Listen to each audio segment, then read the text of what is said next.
Joyeux Noël, ho ho ho. Il paraît que c'est le Père Noël qui dit ho ho ho.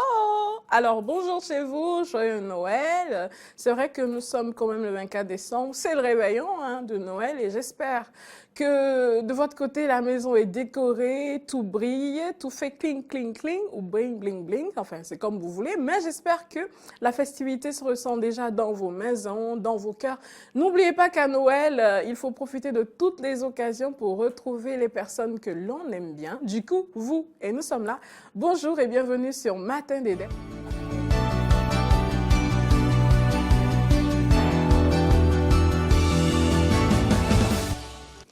Mesdames, Messieurs, merci d'avoir pris le rendez-vous de ce bulletin d'information, sortie médiatique de l'Union des professionnels des médias du Bénin, UPMB. C'était ce lundi. L'initiative intervient dans un contexte marqué par de nombreux cas d'interpellation de journalistes par les forces de l'ordre et de leur condamnation devant les juridictions du Bénin. Les cas de Casimir Pédior et plus récemment de Ignace Sossou ont été évoqués. Suivez un extrait de la présidente de l'Union des professionnels des médias du Bénin, la personne de Zakiat Latondi. Elle est au micro de Hayat Foué et de Romaïk Devoshi. L'UPMB est interpellé depuis quelques mois par la recrudescence d'actes attentatoires à la liberté de la presse au Bénin, la liberté d'expression et la sécurité physique et matérielle des professionnels des médias dans l'exercice de leurs fonctions. Dans ce registre, il convient de mettre un accent particulier sur les cas de journaliste Casimir Pédior et celui de la station de radio Soleil FM.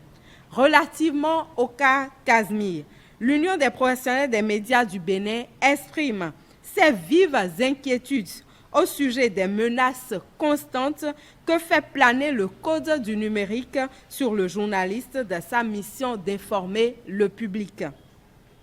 En exposant le professionnel des médias à la criette pour des délits de presse, le Bénin amorce un recul historique qu'il convient dès à présent de corriger pour continuer à faire de notre pays longtemps envié dans la sous-région en matière de liberté de presse.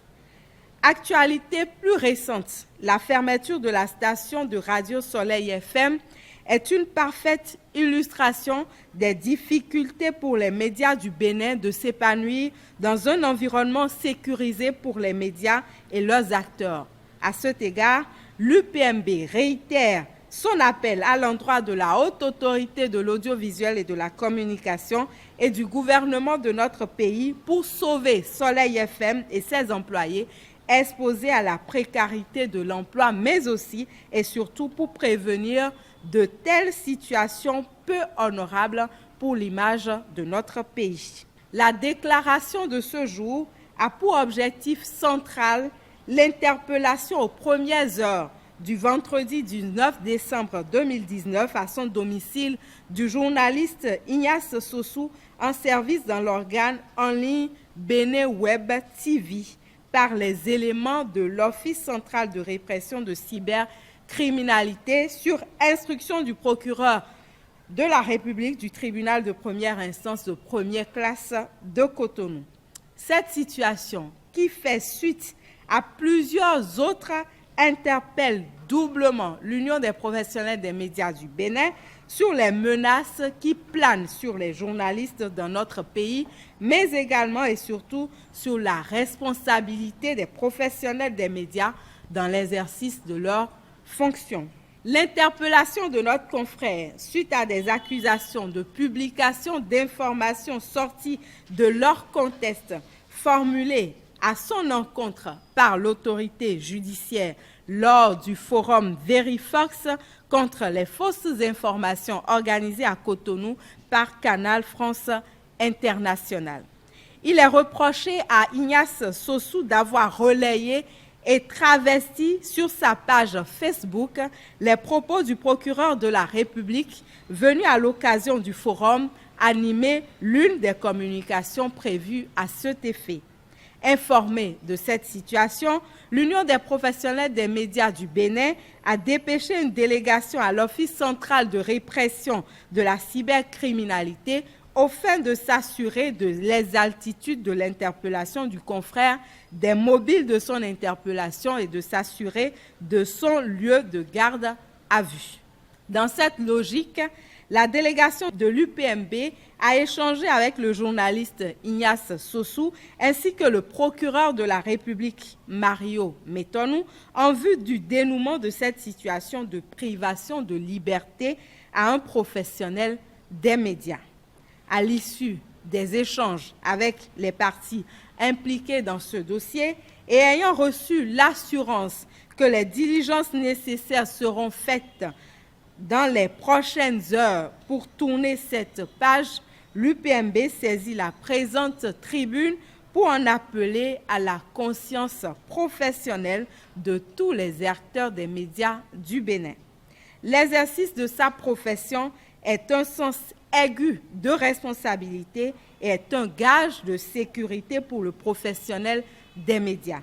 Aussi, et malgré les conditions difficiles d'exercice du métier de journaliste dans notre pays, l'Union des professionnels des médias du Bénin invite tous les professionnels des médias à faire de l'éthique et de la déontologie des boussoles dans la collecte, le traitement, la publication et la diffusion de l'information. C'était Zakiat Latunji, la présidente de l'Union des professionnels des médias du Bénin, au micro de Hayat Foué et de Romaric Devauchy. Autre information, dans ce bulletin d'information, la Maison des Jeunes de Comé a abrité ce samedi 21 décembre 2019 le festival départemental des jeux ludiques dans le Mono. Objectif, promouvoir de saines distractions dans les différentes villes de ce département. Suivez le compte rendu de Jonas Bouchi.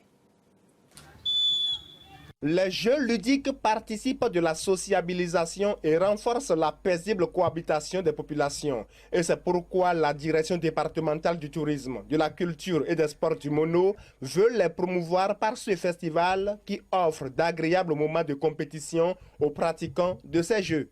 Des jeux qui nous permettent de nous retrouver au moins une fois dans la semaine.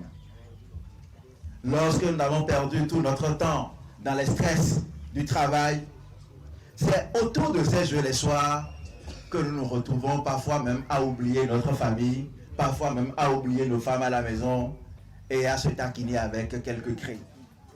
Comment ne pas faire un clin d'œil à ces jeux-là qui nous réunissent, à ces jeux-là qui célèbrent la fraternité?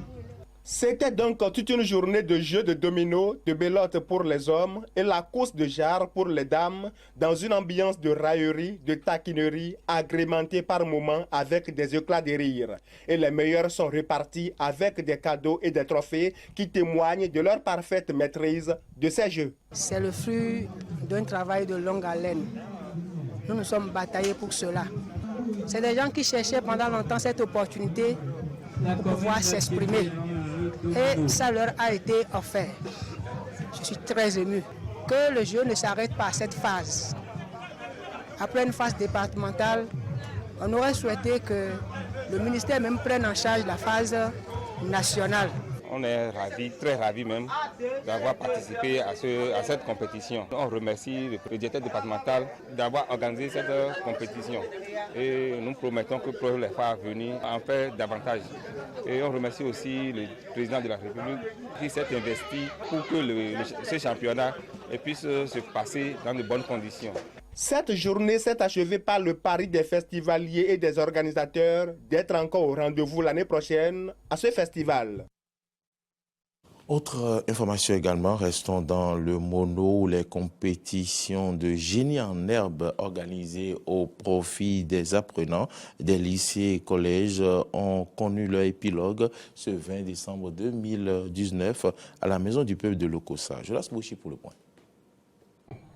Je vous invite seulement au fair play et à développer les techniques nécessaires qui pourront mettre en valeur tout ce que vos encadreurs vous ont appris. C'est en ces termes que le directeur départemental des sports du Koufo a donné le top au match de football qui bouclait les finales des compétitions intercommunes dans ce département. À ce rendez-vous sportif au stade Omnisport de Diakotomé, l'équipe de football de Dogbo croisait les crampons contre son homologue d'Aplahoui. Un match qui s'est soldé par un score de 2-1 en faveur d'Aplahoui. Au terme de ce match, le directeur départemental des sports du Koufo nous fait le point de ces intercommunes. Mes sentiments sont des sentiments de satisfaction puisque grâce au gouvernement de Patrice Talon, nous avons pu mettre en place les associations sportives communales. Et en temps, nous avons organisé des inter-arrondissements qui nous ont permis de constituer les équipes communales et lesquelles équipes nous avons versées aux associations sportives communales en hand, en basket, en athlétisme et en foot. Aujourd'hui, c'est la grande finale autour du sport roi. Nous avons vu de bons jeux et nous disons félicitations à l'équipe gagnante. La remise de prix aux vainqueurs et meilleurs de chaque discipline sportive a bouclé cette édition des intercommunes dans le département du Koufo. Mesdames, Messieurs, c'est la fin de ce bulletin d'information. Merci à vous de nous avoir suivis avec beaucoup d'attention. Merci à vous, Maury Agua. Chers amis, nous allons à présent observer une légère pause pub et vous revenir.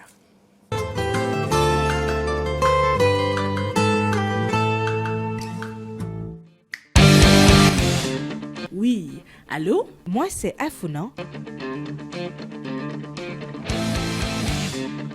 Vous êtes sur Défi de Midi. Quelle est la capitale historique du Bénin?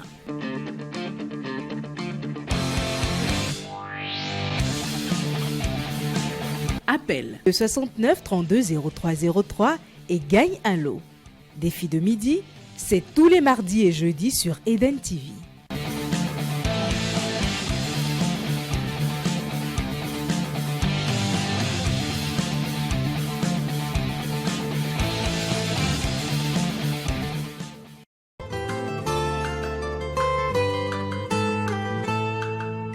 Vous avez envie de comprendre l'actualité sociopolitique. Loris, Freddy, Davo et ses invités vous conduisent dans les méandres du landerneau politique sur votre émission Dimanche Politique. C'est dimanche. Bienvenue, bonjour et merci de préférer l'actualité sur Eden TV. On autorise le ministre des Finances à aller contracter des emprunts pour combler le gap. Si c'est par rapport à ça, le peuple ne s'est pas trompé. Qu'est-ce que vous auriez voulu?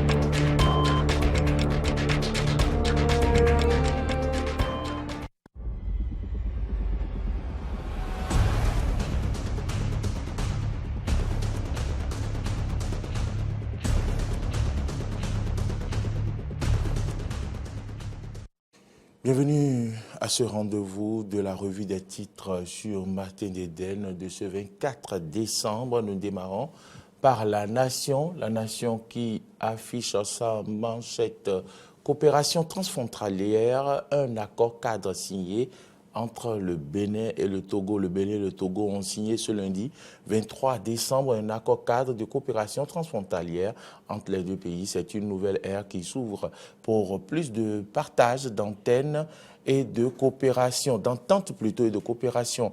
Ce nouveau cadre de coopération a été acté par les ministres des Affaires étrangères des deux pays. C'était à Agoué. Journée du patriotisme, exhortation à restaurer la notion de civisme chez les agents de l'État. Titre aujourd'hui à sa une, La Nation qui parle également de Ousmane Batoko, éleveur laitier par passion. À la une du quotidien,